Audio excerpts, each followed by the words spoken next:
Assalamualaikum warahmatullahi taala wabarakatuh. Selamat malam. Selamat beristirahat, selamat berhujung minggu. Selamat bersama dengan saya pada malam ini. Alhamdulillah, salam reformasi, salam satu perjuangan. Salam satu menentang pengkhianatan. Salam kita beristiqamah dalam cuba untuk menentang kebejatan-kebejatan. Terima kasih Krishna. Terima kasih Adari Sutra Krishnan Naindu. Terima kasih. Hello. Puak Ni Kelantan, selamat. Terima kasih. Muhammad Irwan dari Melaka. JJJ, terima kasih yang menonton kita pada malam ini. Terima kasih kerana Helen Rowi, top fan kita. Daniel Lim, lawan tetap lawan Daniel. Rashidah Nawab, salam. Terima kasih. Bukit Mertajam pun ada. Terima kasih. Dari Miri, Marcos Ibrahim, terima kasih Om Miri. Dan juga rakan-rakan yang lain menonton kita pada malam ini. Teruskan komen, teruskan share, teruskan like. InsyaAllah kita sekarang ni hangat dengan pelbagai peristiwa, dengan pelbagai cerita banyak yang berlaku pada hari ini dan semalam. Dan saya teringat peristiwa Sheraton tu sebenarnya juga bermula hari Sabtu. Dan peristiwa pembentukan apa dipanggil bersatu bersama dengan Azmin juga berlaku pada hari Sabtu. Salam diplomasi Fini, terima kasih dari Sabah. InsyaAllah Fini nanti saya turun ke Sabah, akan datang ni insyaAllah. Salam diplomasi, terima kasih rakan-rakan yang menonton. Bang carry on. Terima kasih Sarifuddin. Teruskan perjuangan, insyaAllah kita teruskan perjuangan. Kita terus bersama dengan rakan-rakan. Kita terus ni bersama Nabil Lee. Macam aku kenal tempat ini ya. Anda mungkin kenal, tak apa. Ngap Sayot, Sabri Sabli. Terima kasih Syed Dedek. Banyak yang kita akan perbual dan perbincangkan malam ini. Banyak yang kita bicarakan. Salam informasi, terima kasih. Daripada Senawang, daripada Kuching, daripada Sarawak, daripada Sabah, daripada Kuala Lumpur, daripada utara, selatan. Ramai yang menonton kita malam ini, daripada Libaran di mana ya? Dari JB, kemudian pelbagai tempat lagi insyaAllah. Terima kasih. Terima kasih juga. Yang penting sebenarnya bagi saya, macam saya kata, adalah semangat kita tu terus kita kena perjuangkan. Semangat kita tu terus kita orang kata apa? Kita kena bakarkan. Kita kena terus marakkan semangat itu insya-Allah. Jadi daripada itu kita tidak akan momentum kita tidak akan lari. Momentum kita tidak akan orang kata apa hanya muncul pada kala pilihan raya. Di mana kita akan terus, saya insya-Allah akan terus buat sebaik mungkin untuk nak make sure, memastikan apa yang saya lakukan ini berterusan sehinggalah insya-Allah pengkhianat itu jatuh. Kita yang membawa obor dan panji reformasi yang sebenar ini, bukannya kartel yang bersembunyi di balik reformasi ini yang kononnya sekarang menyokong Anwar Ibrahim tapi dahulu membawa Azmin Ali. Kau tahulah siapa engkau orang. Macam aku tak tahu kau bawa Azmin Ali, bawa duit Azmin pergi sogok orang masa pemilihan. Sekarang ini janganlah kau nak buat pura-pura. Kalau nak, belahlah pergi join Azmin Ali tu. Masuk bersatu, apa nak takut sangat? Belah, dipersilakan. Kau nampak itu pintu besar? Dengan segala hormatnya, dipersilakan kau berambus daripada parti ini. Dan tak perlu kami orang macam korang ni di dalam parti ini. Sebab kami tahu sebenarnya. Ini saya nak bagi tahu. Pertama sekali, kita akan menyentuh soal yang sangat crucial, yang sangat penting yang berlaku pada hari ini, iaitu di mana Azmin Ali telah pun mengisytiharkan menyertai bersatu. Zuraidah dan sekutu-sekutunya semua telah menyertai bersatu. Kenapa mereka menyertai bersatu? Itu sebenarnya yang kita nak ungkaikan pada malam ini. Sedangkan saya kata bahawa mereka akan membuat parti sendiri. Iswardi, nampak engkau salah dah. Dia macam ni tuan-tuan dan puan-puan. Sebenarnya perancangan awal Azmin dan juga janji dia kepada sekutu-sekutunya yang melompat parti 11 orang, seramai 11 orang itu adalah untuk menubuhkan parti baru, adalah untuk bergabung dengan menjadi kingmaker, bergabung dengan Bersatu UMNO dan sebagainya, dan menjadikan Azmin sebagai Perdana Menteri. Namun begitu, perkara ini tidak dapat dilakukan. Kerana apa? Kerana pelbagai sekatan. Kalau tuan-tuan masih ingat pada awal-awal kecoh zaman Zuraidah masuk Bersatu, punya borang itu tersebar luas. Sebenarnya borang itu asli. Borang itu adalah borang asli, kemudian dia menafikan. Kenapa? Pada masa itu terdapat ura-ura bahawa mereka akan akan menyertai, akan membuat parti mereka sendiri. Namun begitu, akhirnya setelah pejuang itu diwujud keluar daripada Bersatu, setelah berpecahnya Mahathir daripada Bersatu, akhirnya mereka nampak peluang untuk nak take over Bersatu. Kerana apa? Dengan Mahathir ada di dalam Bersatu, tidak ada peluang Azmin untuk nak naik di dalam Bersatu, kerana Mahathir, successor kepada Mahathir adalah anaknya sendiri, iaitu Mukhriz. Successor kepada Mahathir adalah anak dia sendiri, iaitu Mukhriz. Mana mungkin Mahathir nak mendahulukan Azmin, walaupun orang kata Blue Eyes Boy lah, Blue Eye Boys lah, atau Blue Eyes Boy. Aku pun tak ingat dah term tu. Nanti adalah orang betulkan aku ni. Anak angkat lah apalah. Anak angkat ke anak apa ke, takkan dia dapat mendahulukan si Mukhriz tu berbanding dengan Azmin. So Azmin nampak bahawa peluang dia untuk naik di dalam Bersatu tu adalah amat mustahil, memandangkan bahawa successor dia punya pesaing dia adalah Mukhriz. Mustahil. Namun begitu, bila keluarnya secara rasmi Mukhriz dan juga Mahathir daripada gabungan ini, maka nampaknya peluang dia untuk mengambil alih Bersatu itu adalah lebih cerah. Dan menurut beliau, ada 200,000 ahli daripada Now Pemuda Negara Now Pemuda Negara, kemudian Now ni wanita lah, Pemuda Negara, pemuda, kemudian dia ada pemudi, wanita muda, tak apa kan nama dia, wanita muda pula menyertai Bersatu ini. Dia kata 200,000 ahli sekarang menyertai. Well, dia Azmin ni kalau bab exaggerate, dia memang nombor satu kan. 200,000 orang ahli menyertai Bersatu sekarang ini, mengikut dia. Dia ahli yang melompat tu, kalau boleh capai 100,000, tak ada, kalau dapat 50,000 pun dah kira sedap dah tu. Kalau dapat 50,000 pun dah kira sedap dah.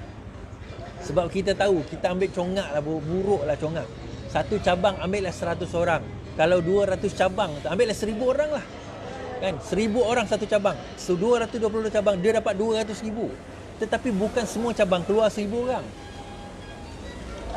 Dia paling ramai pun cabang lah, betul-betul lah Kak Dailan yang betul-betul letak jawatan, paling ramai lah ikut rekod yang kita ada, paling ramai 200 orang. Paling ramai, tak sampai pun 1,000. Adalah cabang ni declare 2,000 orang. Sabang kat Sabah lagi best. Dia kata 8,000 orang yang keluar parti. 8,000 orang keluar parti, dia kata. 8,000 orang keluar parti. Tapi atas pentas ada 8 orang. Ada satu cabang dekat Lawas tu. Dia kata 2,000 orang parti ahli keadilan telah keluar parti daripada Lawas. Barubian declare. Bukan Barubian, adalah budak dia declare. Kemudian Haji Japar ni, ketua cabang Lawas sekarang, dia kata ahli cabang di Lawas ni tak sampai pun 2,000. Tapi dia declare 2,000 orang keluar. Sama juga dengan Tanjung Manis.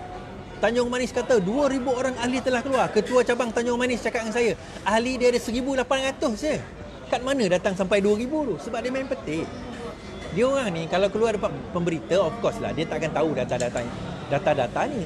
Tapi apa yang dia cakap, pemberita tulis, dan kita tak salahkan pemberita pun. So sekarang ini apa yang berlaku, pemberita yang cakap, yang ambil statement dia mengatakan, oh sekarang ini 200,000 ahli telah menyertai telah menyertai Bersatu, hasil dibawa daripada Azmin. Kalau 200,000 ahli menyertai Bersatu, saya percaya, to be honest with you lah, saya percaya lepas ni tahun pemilihan, tak lama lagi pemilihan ni, bukan inilah, 3 tahun akan datang, Azmin akan jadi presiden Parti Bersatu ni. Azmin akan jadi presiden Parti Bersatu, percayalah. Dan Bersatu ini saya nak beritahu dengan Bersatu lah, Azmin dah masuk ke dalam parti anda, good luck. Good luck lah. Sebab apa saya kata good luck? Selepas ini anda tahu kenapa kami menentang Azmin.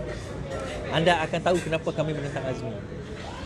Sebab tu saya kata sekarang ini dalam Bersatu sekarang ini kita timbul question. Okey, yang pertama saya nak bawakan parti Azmin tadi tu, parti sendiri nampaknya tidak berjaya, tidak mendapat sambutan. Kalaulah dia ada sambutan, 200,000 tu ahli bukan sedikit tuan-tuan dan puan-puan. Dia boleh buat parti sendiri dengan mudahnya. Tapi kenapa dia tak boleh bawa 200,000 tu? Kenapa dia tak boleh buat parti sendiri? Yang pertama sebenarnya bukan sebab kelulusan. Dia Menteri Kanan, nak lulus tak ada masalah. Dia Menteri Kanan, nak lulus tu tak ada masalah. Arahan Menteri Kanan, dia buat parti sendiri tak ada isu. Kenapa tak boleh diluluskan? Tuan-tuan, bukan tak boleh, kenapa tak ada parti sendiri? 200,000 tak ada, cuba fikir logik sikit. 200,000 tak ada ahli, tak ada parti sendiri. Bangang ke bodoh? Yang mana satu? Sebenarnya bukan 200,000. Kalau dapat ada 20,000 pun dah kira sedap dah. Dah ada 20,000 pun dia kira sedap. Tetapi permainan Azmin ini, bila dia masuk ke dalam parti Bersatu, dia telah menimbulkan banyak masalah, terutama kepada mereka-mereka bukan Melayu yang sebelum ini nak ikut Azmin Ali kerana janji-janji manis. Janji-janji manis.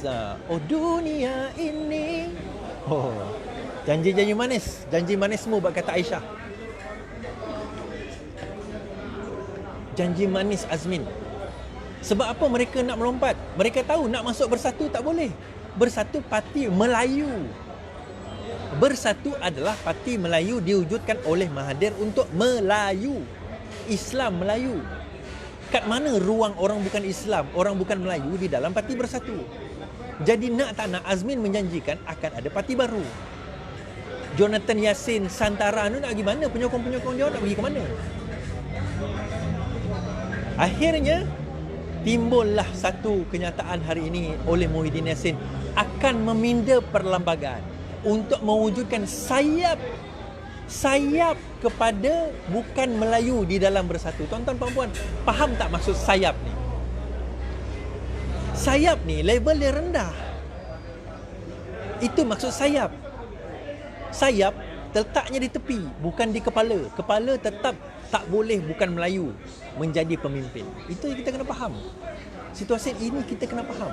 Keadaan ini kita kena faham. Untuk orang bukan Melayu di luar sana, parti Bersatu bukan untuk anda, dan anda tidak akan boleh pergi ke mana-mana dengan parti Bersatu. Akhirnya agenda dibawa adalah agenda agenda ketuanan Melayu. Dia bawa balik agenda ketuanan Melayu untuk apa? Untuk dia punya survival politik dia. Dia tidak akan ubah lain seperti UMNO. Untuk maklumat tuan-tuan dan puan-puan, PAS pun ada sayap, bukan sayap lah. Parti apa orang kata, dia bukan parti, apa saya panggil lah. Dia ahli bersekutu. Ahli bersekutu. Yang ahli bersekutu berkaitan dengan berkaitan dengan orang bukan Islam. Dia bukan masalah orang bukan Melayu, dia bukan Islam. Ahli bersekutu kepada bukan Islam, maka boleh menyertai PAS. Sama juga dengan isu tersebut. Bersatu ini akhirnya bila Bersatu tu menyertai bukan Melayu menyertai Bersatu. Isunya adalah bagaimana dengan keadaan mereka selepas ini. Kedudukan mereka di dalam parti hanya sekadar sayap. Kalau sayap ni tak ada beza dengan pemuda, tak ada beza dengan wanita, hanya sekadar sayap. Dia tidak boleh membuat keputusan apa-apa di peringkat tertinggi. Tapi interesting lah, something interesting untuk kita note pada pemilihan parti yang akan datang, lepas undang-undang itu ditubuhkan, diwujudkan, adakah dia hanya sekadar picisan-picisan orang bukan Melayu ini di dalam parti Bersatu? Dan akhirnya Azmin sendiri telah menidakkan, telah membuang janji yang sebelum ini kita ketahui nak buat parti sendiri, nak membawa orang-orang multiracial parti kononnya, nak membawa parti berbilang kaum. Akhirnya dia tidak berjaya, tuan-tuan. Baru-baru ini, okey, itu cerita pertama. Sekarang kita buat cerita kedua pula. Berkenaan dengan apa? Berkenaan dengan Muafakat Nasional. Kenapa saya kata Muafakat Nasional? Hari ini timbul kenyataan Muafakat Nasional daripada UMNO bahawa mereka boleh menerima Bersatu masuk ke dalam Muafakat Nasional. Now, Muafakat Nasional asal wujudnya adalah untuk orang Melayu Islam. Itu asal wujudnya. Asal wujudnya adalah orang Melayu Islam. Itu asal wujud dia. Kemudian bila asal wujud itu, sekarang ini Bersatu sudah membuka sayap kepada bukan Islam, bukan Melayu. Sekarang ini timbul persoalan, adakah muafakat itu masih lagi berkisar di kalangan di jajaran perkataan Melayu dan Islam itu, ataupun dia sudah berubah arah? Adakah benda itu akan tetap kekal bersama dengan Melayu Islam ataupun dia akan berubah arah? Ini persoalan sekarang ini yang kena kita lihat akan berlaku dalam beberapa hari lagi. Kenapa saya kata dia demikian, tuan-tuan dan puan-puan? Mereka akan cuba mengelak untuk pertandingan 3 penjuru. Sebarang pertandingan 3 penjuru yang melibatkan PAS, UMNO dan Bersatu di satu-satu tempat itu akan merugikan mufakat nasional, terutama di kawasan Melayu, di kawasan majoriti Melayu. Kita katakan majoriti Melayu yang ada di Malaysia ini, kerusi majoriti Melayu yang ada di Malaysia ini tak sampai pun 100. Kan mungkin 100 lebih lah. Okeylah. Mungkin kita ambil lah contoh kerusi majoriti Melayu campur kerusi 50-50. Melayu dan bukan Melayu ni almost 50-50. Ataupun Melayu ni sikit je berbanding dengan sikit majoriti berbanding dengan non-Malay. Kalau dia nak memenangi Malaysia, mereka perlu nak menang di seluruh kerusi ini. Bukan setakat kerusi Melayu, mereka perlu juga nak dapatkan kerusi bukan Melayu. Isunya sekarang ini, MIC dan MCA berada dalam keadaan mereka tidak kuat. MIC dan MCA berada dalam keadaan mereka tidak mampu untuk nak menggerakkan grassroots dan mampu untuk nak menggerakkan negara, orang Cina, orang India dalam menyokong mufakat nasional. Kenapa? Sebab orang bukan Melayu tahu bahawa mufakat nasional ini tidak akan sekali-kali memberi manfaat dan menjadi suara kepada orang bukan Melayu. Dan benda ini terbukti sekian lama dengan Barisan Nasional. Di kawasan-kawasan yang di mana majoriti bukan Melayu, kawasan bandar yang mana bukan Melayu banyak tinggal di kawasan tersebut, Barisan Nasional UMNO, Barisan Nasional tak akan mampu dapat bertahan. Mereka kalah di Pulau Pinang, Selangor, Perak. Walaupun Perak 2 kali bertukar tangan, tapi yang ketiga saya dah bagi tahu dengan seorang YB ni, tolonglah kali ni jangan bagi orang lain jadi menteri besar. Melaka pun jangan bagi parti lain jadi menteri besar. Tolonglah. Cukuplah. Orang nak kata apa kat saya, katalah. Tapi jangan bagi orang lain jadi menteri besar. Kenapa? Kerana yang ada kekuatan grassroots sekarang ini adalah Parti Keadilan Rakyat. Siapa dapat menafikan perkara ini? Yang ada kekuatan grassroots sekarang ini, yang ada kekuatan dan ada nama adalah Parti Keadilan Rakyat. Jadi kalau begini keadaannya, kenapa kita nak kena kompromi lagi dalam keadaan pengkhianatan ini sedang berlaku? Tapi ramai yang melompat itu Parti Keadilan Rakyat. Betul, kita kata yang melompat itu Parti Keadilan Rakyat, tetapi dalam pada dia melompat pun kita masih lagi antara yang paling banyak kerusi, 38 kerusi. Maksudnya kalau campur 39, campur dengan 12 orang yang melompat tempoh hari, dan 12 orang campur dengan 38 yang kita ada 50 kerusi. 50 kerusi itu 1/4. Almost 1/4 parlimen adalah Parti Keadilan Rakyat yang menang kerusi tersebut. Maksudnya daripada segi kekuatan itu ada. Jadi sebab itu tuan-tuan dan puan-puan, saya kata kedudukan bukan Melayu di dalam Bersatu, di dalam Mufakat Nasional, di dalam Barisan Nasional, whatever lah nama kita letak sekalipun, mereka berada dalam keadaan terancam. Dan Mufakat Nasional tahu sekiranya mereka nak menang Malaysia, tak cukup sebenarnya mereka sekadar ada kerusi Melayu. Mereka tak cukup sekadar. Ini saya bercakap tentang konteks Semenanjung. Saya tak bercakap lagi tentang konteks Sabah Sarawak, di mana majoriti kawasan dia adalah kawasan bukan Melayu. Di Sarawak, DUN dia majoriti lebih kurang dalam suku saja hanya kawasan Melayu, Melanau Muslim lah. Tapi Melayu hanya lebih kurang suku saja. The rest are not non-Malays, bukan Melayu punya area. So sekarang Bersatu dan Mufakat Nasional nak bawa bendera apa dalam keadaan kalau sekiranya itu yang berlaku sekarang ini. Di Sabah saya tak pastilah daripada kedudukan demografik Malay and non-Malay dia. Kan? Tapi saya nampak macam UMNO boleh je bertahan dekat Sabah. Saya nampak begitulah, tapi kita tahu. Sebab itu saya nak pergi ke Sabah ni, saya nak bertanya. Dekat Sabah ni saya akan pergi insya-Allah di beberapa tempat. Pertama sekali saya akan pergi Putatan. Kemudian saya akan pergi ke Beaufort. Dan lepas itu saya akan pergi ke Labuan. And then saya akan pergi ke Tuaran.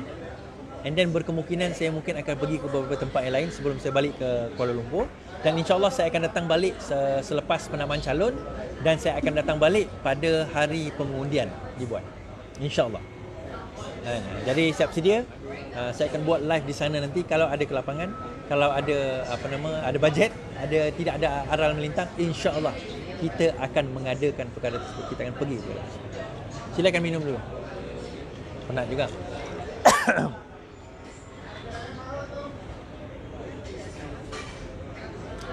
Teh suam kosong, tak nak gula.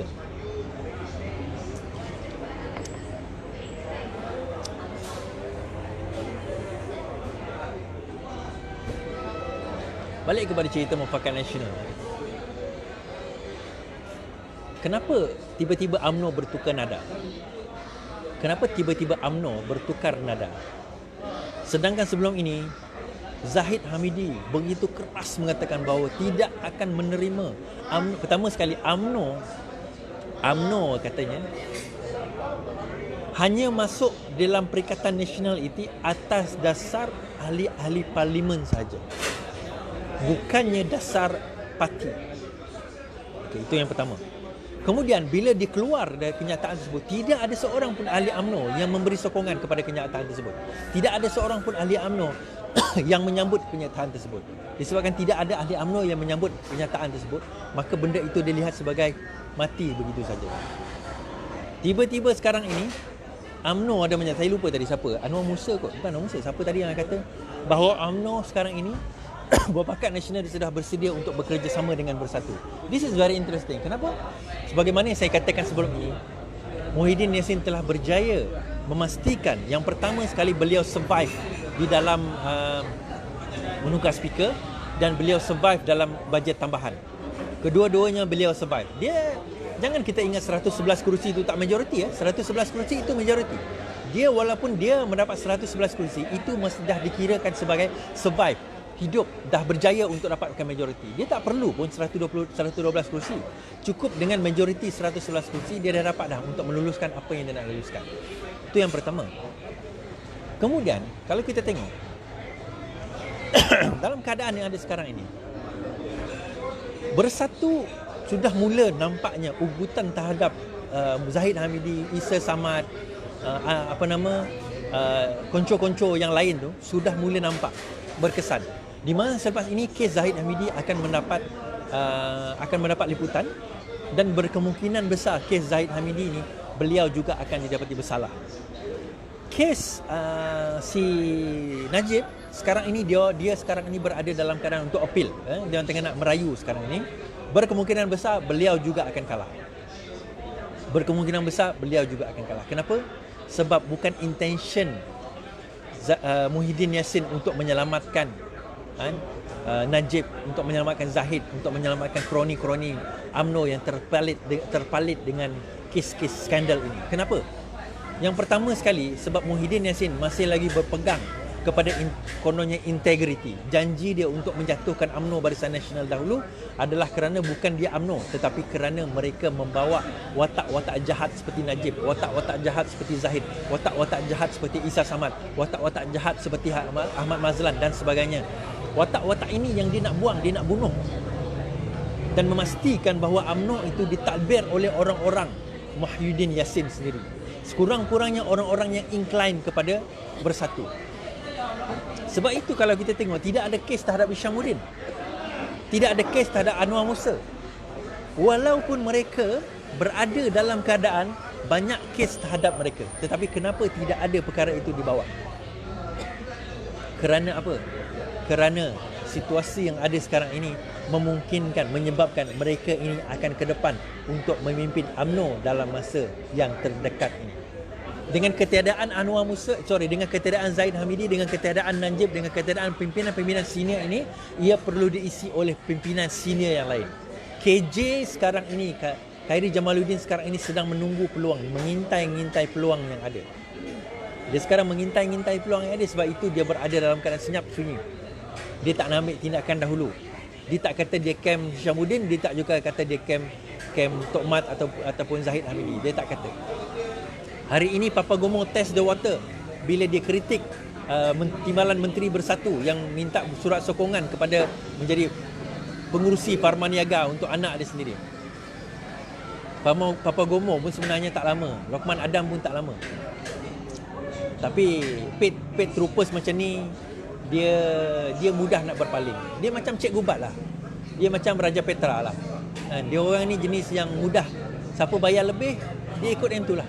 So saya tak mustahil satu hari ni sekarang dia menjilat. Dulu dia menjilat Najib, lepas tu dia jilat Zahid.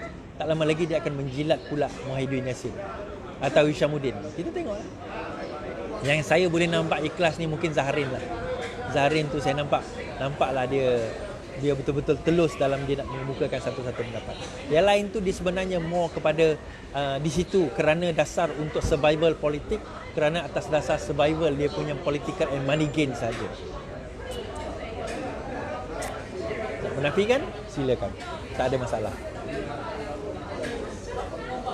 Atau tuan-tuan dan puan, dalam kemelut yang ada sekarang ini, dia akan kembali kepada satu persoalan yang lebih essential, lebih utama. Apa persoalan tersebut? Mampukah mufakat nasional ini decide untuk bertanding satu lawan satu di dalam kursi-kursi mereka masing-masing? Itu yang pertama. Yang kedua, mampukah penyokong-penyokong mereka memberi sokongan kepada parti yang lain di mana calon mereka tidak dipertandingkan di situ? Bayangkan tuan-tuan dan puan, tiba-tiba Azmin itu tidak bertanding di tempat tersebut. Azmin tidak bertanding di tempat dia, Bukit Antarabangsa ataupun di Gombak katakan. Zuraidah tidak bertanding di Ampang. Apa jadi dengan grassroots beliau di kawasan tersebut? Katalah dia bertanding di tempat lain, katalah dia bertanding di Pekan. Sebab Najib akan didapati bersalah.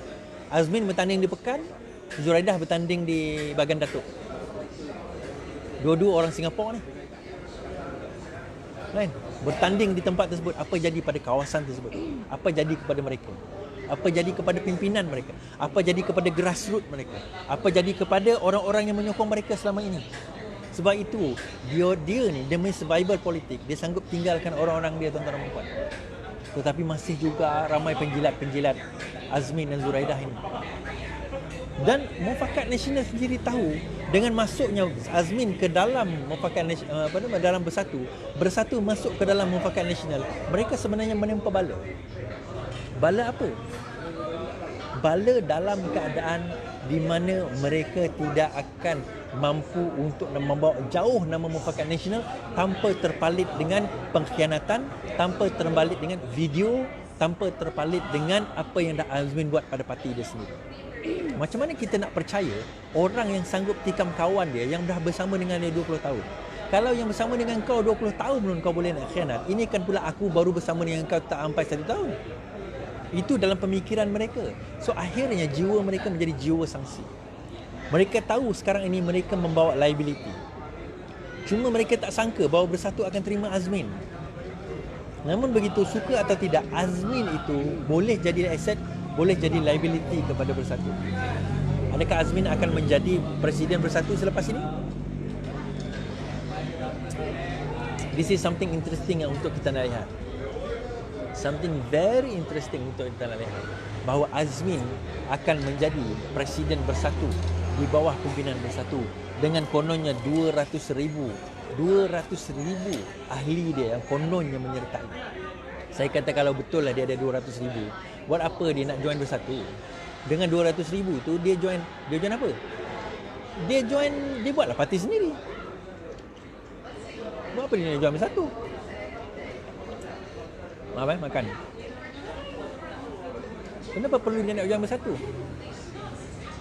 Kalau dia ada 200,000, saya boleh agak ahli Bersatu tu, kalau 200,000 masuk, orang Azmin masuk 200,000,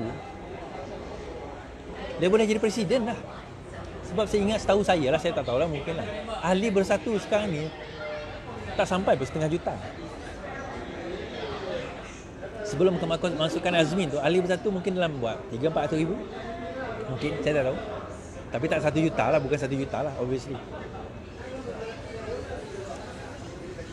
So bila Azmin dah bawa pimpinan dia masuk, dah orang dia masuk, so dalam keadaan itu, adakah Azmin akan mengambil alih Parti Bersatu sebagaimana gagalnya dia untuk mengambil alih Parti Keadilan Rakyat?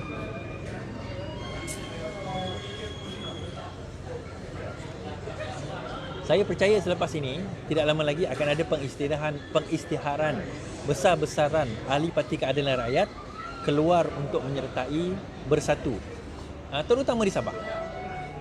Dan benda ini akan berlaku bermula esok hari. Kita tengoklah. Mulai esok hari akan banyaklah pengisytiharan. Pengisytiharan kemasukan ahli-ahli Parti Keadilan Rakyat ke dalam Bersatu. Saya mohon kalau ada, tolong buat cepat sikit. Kita nak pilihan raya ni. Kalau ada dekat Selangor, terutama dekat Selangor lah, kartel-kartel tu tolong buat declaration awal sikit. Bukan apa, kita malah nak buang masa lah nak lawan ni. Kalau boleh declare keluar awal sikit, bawa ramai sikit. Ramai. Terutama pimpinan-pimpinan tertinggi tu di Sarawak pun. Di Sarawak terutama yang dalam MPN tu tolong. Walaupun orang kata jangan bantai MPN. Dia kalau tak suruh aku bantai MPN, simple je. Tak nak aku bantai MPN, simple. Buat kerja kau elok-elok. Buat kerja kau elok-elok. Jangan kacau kerusi orang, itu je. Kalau dah sampai kacau kerusi orang, dan kau dalam masalah. Dan kau akan ada masalah.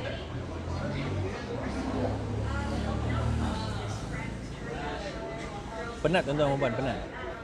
Ni mata saya ngantuk dah ni. Travel sana, jalan-jalan penat. Tapi penat saya ni, saya rasa berbaloi sebenarnya. Kalau sekiranya negara ini kembali kepada satu keadaan yang lebih baik, saya rasa berbaloi. I think it's worth it. Kalau nama saya tak dikenang dalam sejarah pun tak apa. Tetapi sekurang-kurangnya apa yang benih kita tanam sekarang ini, tuan-tuan dan puan, anak cucu cicit kita boleh rasa satu hari nanti. Kadang orang kata tanam durian ni kan, bukan untuk kita, kita tanam durian untuk anak cucu kita, untuk wariskan kepada dia. Samalah. Saya mohon, tak banyak tuan-tuan dan puan, tolong share je. Saya bercakap, saya buat kajian, saya mengkaji, saya baca. Itu kerja saya. Kerja tuan-tuan dan puan simple je, tolong share. Kenapa tolong share? Itu je. Sambil baring-baring tu, copy punya link, share kepada page, kepada grup, kepada WhatsApp, kepada Instagram, kepada semua share. Dan pada 3 hari bulan 10 ni saya dah buat dinner tuan-tuan dan puan. Alhamdulillah dah ada dah. Dan meja semakin terjual semakin banyak. Ramai dah bertanya, ramai dah booking, ramai dah confirm. Tolong sebarkan lagi. InsyaAllah hubungi saya, PM inbox. Siapa berminat untuk nak beli table, beli meja untuk kita punya bina negara, sukarelawan bina negara kita. Pengkhianat ini tidak akan berhenti. Tetapi ingat, pengkhianat, kamu tidak berhenti. Begitu juga kami. Sebab selagi mana ada nyawa, selagi mana ada kudrat, selagi mana ada tenaga kami, pengkhianat di dalam parti, kartel 2.0, kamu jangan ingat bahawa kami tidak kenal muka-muka kamu. Kamu jangan ingat kami alpa siapa kamu. Kamu jangan ingat kami ini culas dengan apa yang kamu telah lakukan. Dan kamu tahu planning kamu untuk menghancurkan Parti Keadilan Rakyat daripada dalam sekali lagi. Tetapi selagi kami ada di sini, insya-Allah, seperti yang selalu ungkapkan tiap malam dan habis dah, selagi kami ada di sini, insya-Allah, apa yang kami akan buat adalah lawan. Tetap lawan. InsyaAllah, selamat jumpa lagi. binanegara.org. Assalamualaikum warahmatullahi wabarakatuh. Selamat malam, selamat beristirahat. Lawan, tetap lawan.